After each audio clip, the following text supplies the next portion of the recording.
Thank you, Mr. Chairman. Gentlemen, good morning. Thank you for your good work. Globally, gold has become a key way that bad actors conduct illicit financial activities. In Venezuela, the gold trade is Maduro's best and perhaps his last lifeline. In 2018 alone, Venezuela exported $900 million worth of gold to Turkey. According to the U.S. Treasury Department, Turkey has been making large purchases of gold, almost certainly including illicit purchases from Venezuela. To cut off this lifeline, I've introduced a bill, along with Chairman Rubio, that says if a country or bank conducts precious metal transactions that are subject to sanctions, as moving gold for Venezuela or Iran would be, that the Secretary of Treasury can take those transactions into account when deciding about a broader conclusion that such country or bank shall be designated as a jurisdiction of primary money laundering concern. Mr. Abrams, can you please describe the role that illicit gold and precious metals transactions plays in sustaining the Maduro regime? Thanks, Senator. It's critical. What we did on PDVSA cut off a lot of cash. The oil they were giving to Russia and China was to offset previous debts. They weren't getting cash. So they lose that cash. Where can they find cash today? Gold is one of the very few places, and it's the biggest one. I understand that the administration is in possession of a list of Turkish entities that are moving gold for Venezuela, based on publicly sourced information. Can you outline how the administration intends to approach these and other bad actors? First, we talk to the governments in question, and in some cases the enterprises in question, in almost every case, to say, you ought to stop doing this. You ought to stop doing it because it's wrong, and you ought to stop doing it because there are going to be sanctions. Pardon me. And we've had some success in other areas of the world in getting companies to say, okay, we don't want to be at risk of sanctions, we'll stop. We have not had that success in the case of gold sales in the Middle East more generally. Mr. Green, what initiatives can USAID encourage in Venezuela or other partners in the region to deter Maduro's illicit mining and trade of gold and to safeguard the supply chain for Venezuelans? Thank you, Senator. Actually, in countries like Colombia and Peru, we have well-developed, successful illicit mining programs which use environmentally sound methods for mining.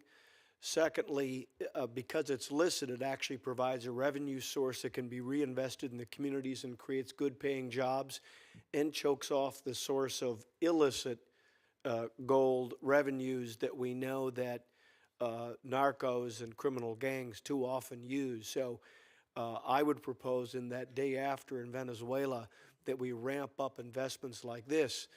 This is a way of creating very good paying jobs around which you can raise families and build communities. Thank you. Maduro's regime has been holding 6 Citgo employees, including 5 U.S. citizens who live in Texas for over a year now. The Citgo executives have been detained on baseless charges and subjected to harsh imprisonment. It is well past time to secure their release, and it is my hope that the new Venezuelan government will work with the U.S. to swiftly ensure their safe return. Mr. Abrams, is the administration in discussions with either the Guaido administration or the Maduro regime on the imprisonment of the Citgo executives who are U.S. dual nationals? And can you describe what efforts are being made to secure their release? As you know, Senator, we are unable to get consular access to them. The position of the regime is because they are also Venezuelan citizens, you don't get to see them. So we've not been able to do that. It's also true that the church in Venezuela has asked to see them on kind of pastoral visit, refused. No. We're in touch with the families. We keep pressing the regime because there are 2 court orders for their release, which the regime simply refuses to implement. So we keep pressing, we do keep raising it. I'm absolutely confident that at the point at which interim President Guaido takes over, their release will be very rapid.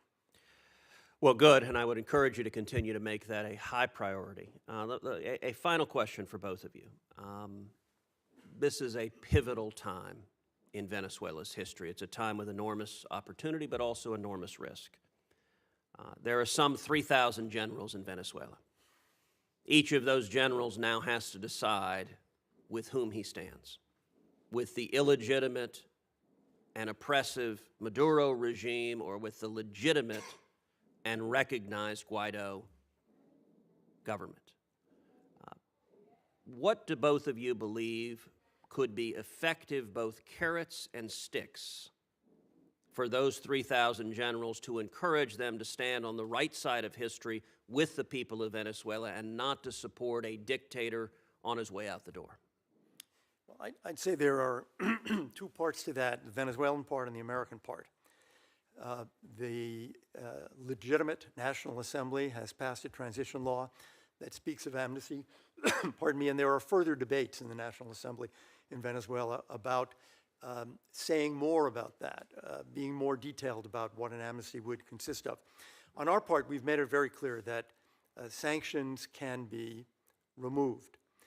Visa revocations can be reversed and visas can be granted. For those who are actually indicted, that's a different story, indicted or convicted. They should have their lawyers deal with the Department of Justice. But from the Treasury and State point of view, these things are reversible, and we are trying to make the argument, and more importantly, President Guaido and the National Assembly are making the argument that they are open to those who are willing to change. Thank you. Thank you, Mr. Chairman. I want to start with the same question that I asked the previous panel, which is, we're at a potential tipping point in Venezuela, and in particular, the military and the generals have to make a decision with whom to stand. In both of your opinions and judgment, what carrots or sticks would have the greatest impact in speeding along the exit of Maduro and a transition to a democratically elected and legitimate regime?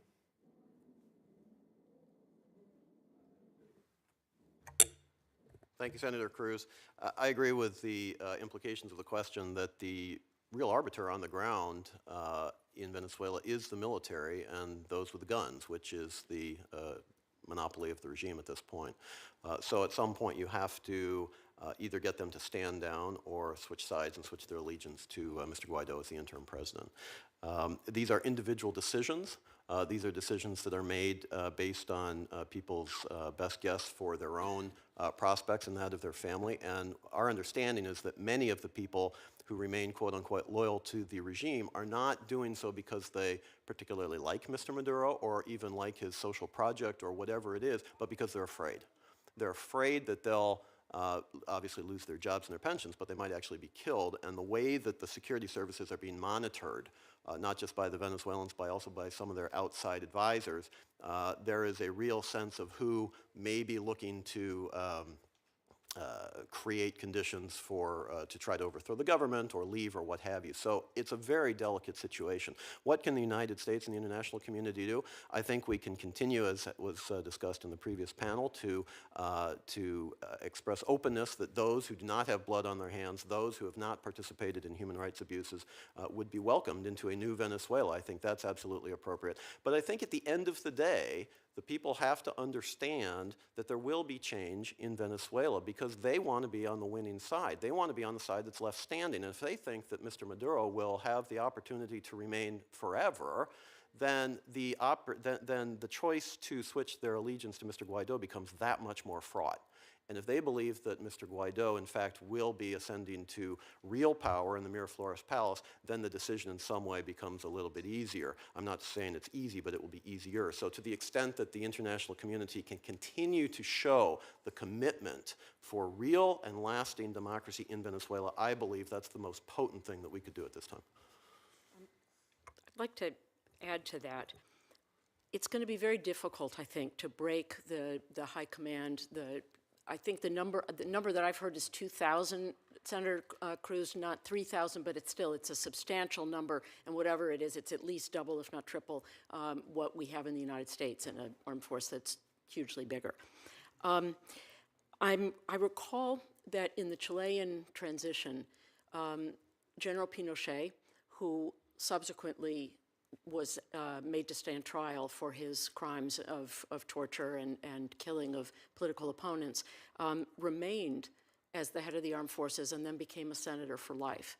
So I think that there are things that are done at the outset of a transition that are deeply distasteful, repugnant, but nonetheless, I also recall the words of a great teacher, friend, jurist from Chile who headed their Truth Commission, Jose Zalaquet, who talked about the ethics of responsibility, which is to say that we are not talking necessarily about pure justice right away. Obviously, everyone should have to pay for crimes against humanity, for torture, for killing, for the levels of corruption and drug trafficking that they've engaged in.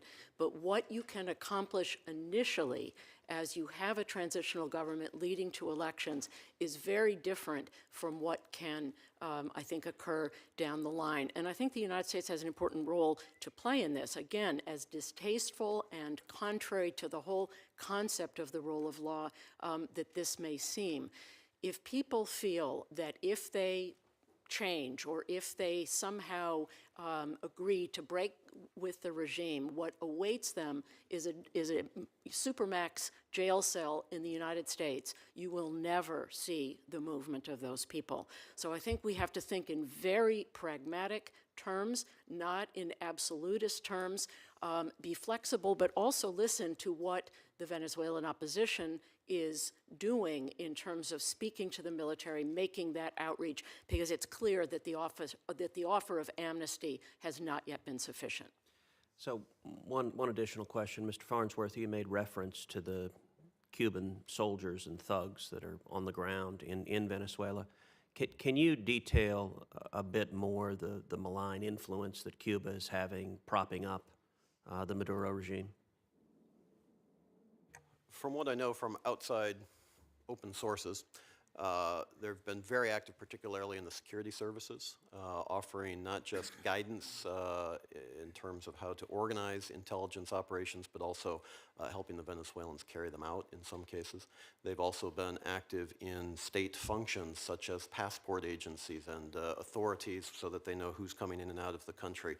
And these are reports from folks, open source, et cetera.